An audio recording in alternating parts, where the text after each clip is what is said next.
kind of house did you grow up in? Like, when I mean, like, are you from a musical family?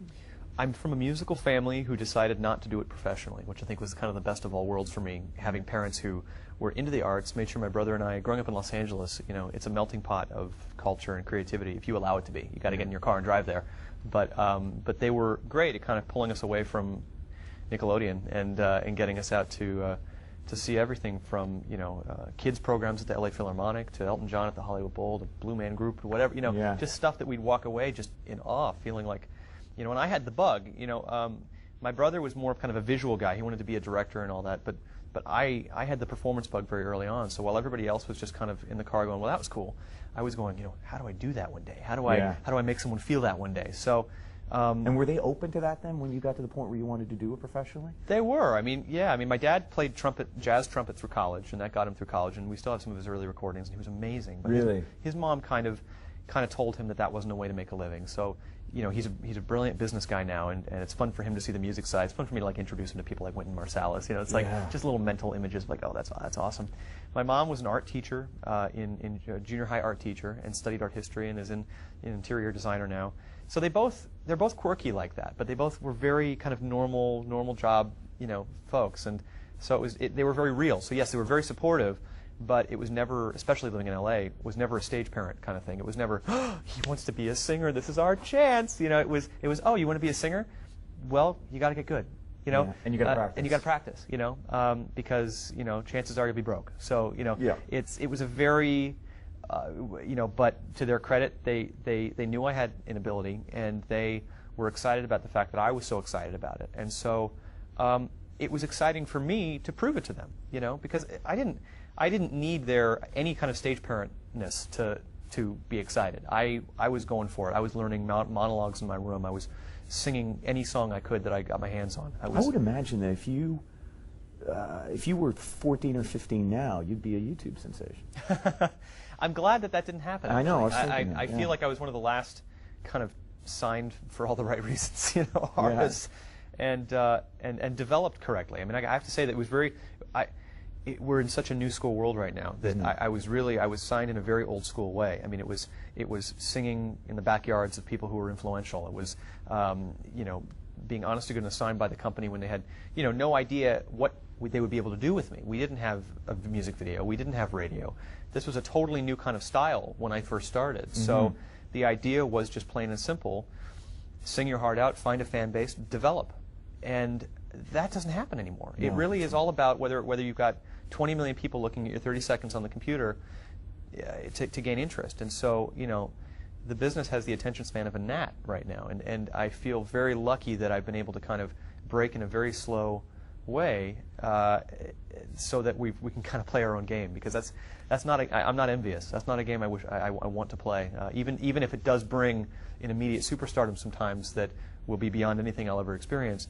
The longevity of what I feel I can accomplish having done it the right way is very important to me. You know, when you look at people, I mean, Justin Bieber's one example, and actually I think he's perhaps, you know, a fairly well-managed success right now. He's doing it in all the right ways. I think in some ways people have actually forgotten that he even was a YouTube sensation. You know, absolutely. Which goes to show it's all what you do with it. Everybody has their break and whatever. It's not to say that, you know, if you're broken on YouTube you're not going to make it. It's just like saying some people on the Idol shows actually develop themselves to be true great artists, and some of them just can't get past the karaoke thing.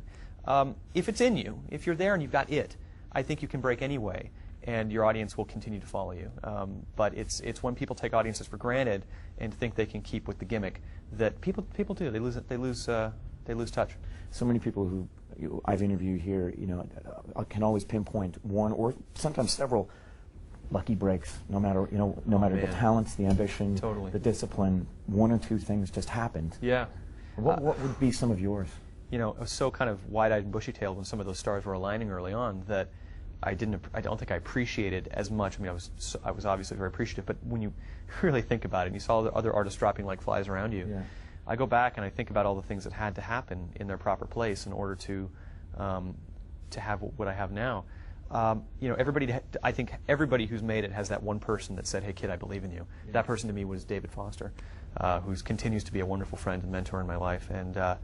And he, you know, he saw something in this gawky kid with the baritone voice, you know, 16, 17 years old, And I knew his repertoire. I knew what he'd worked on. It was mostly pop singers, you know, and I was gearing up to get my degree in musical theater. So, you know, the fact that he kind of found me through a voice teacher, realized there was something there, gave me the confidence I didn't have in myself, and really nurtured. Was it Bocelli or somebody who was supposed to sing at a function? At first, I had sung for him at a governor's concert. That's how he first met me. Hired for free to sing at this thing. And, They're more expensive. Yeah. Oh, I remember. But the thing was, I'd leave all those things, and I'd say to my dad after each thing, like, "Can you believe people get paid for this? Like, if I were to ever make $1 doing this, that would just be the greatest thing ever." And he thought, son, you're going to need better management. Yeah, exactly, right, yeah. Totally, uh-oh. Yeah. We've got a blissfully naive kid on our hands. But then after that, yeah, he called me up, and this was really the big break moment, is when he said, you know, I'm at the Grammys, I'm here with Celine Dion. Andrea Bocelli is supposed to sing with Celine the song The Prayer. He's held up in Germany. Hey, you were great at this concert a few weeks ago. Come on over, sing it with Celine until Andrea gets here. And I actually, again, the confidence thing, I turned it down. I said, David, too much. Andrea is a primo tenore. I'm a theater baritone. I just don't think I want to put myself out there like that, you know, in front of so many important people. Again, so stupid, thinking that at some point that kind of thing might happen again, you know. Yeah. And I hung up the phone, and he called me back, and he said, you know, you don't understand. I'm not asking you. Get your butt over here. Shrine Auditorium, 3 p.m. And he didn't give me any passes or anything. I'm showing I think there's more profanity involved in that. Probably but anyway. so. Yeah. So I'm cleaning it up for now. Yeah, David, bless his heart, has you know, a sailor's mouth. A sailor's mouth. Yes, yeah, God bless him. And so, you know, I sang it, and sure enough, David knew I could do it even when I had said no. So I went up there, and I sang out, and I sang it with her, and she could see my hand was shaking, and so she was so cool because she gets it. She's been there. I mean, she's one performer who always understands where she came from, and always understands what it's like to be in that place of nervousness and starting out. I mean, I don't think she's ever forgotten her roots. And so, Celine, it's like what you see is what you get, and Canadians certainly know that. People around the world know that she is the sweetheart that everybody thinks she is. And so she saw my hand shaking, and she decides that we're going to make a grand move to the front of the stage. So she takes my hand, you know, to keep it from shaking, and kind of creates this choreography so that I have something to hold on to, you know.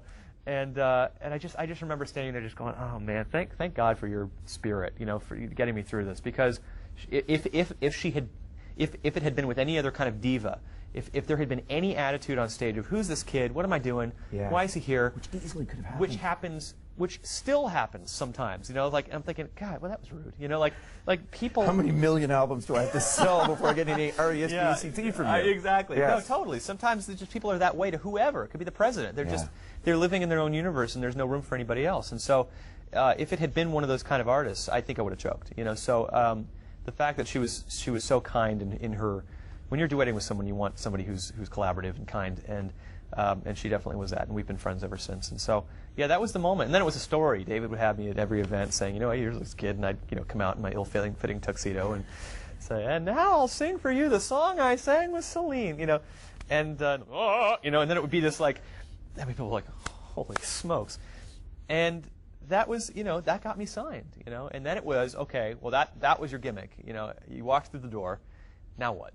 Now you have to be an artist and figure out what it is you want to say and what you want to sing. And that was our plan from day one, was to make a record that took us to that next step. And every album that I've released since then, I've tried to stay with that spirit and never relax too much into what that step was, to always try and make a new one. When the Regan Files returns, Josh Groban divulges his feelings about entering the dirty 30s.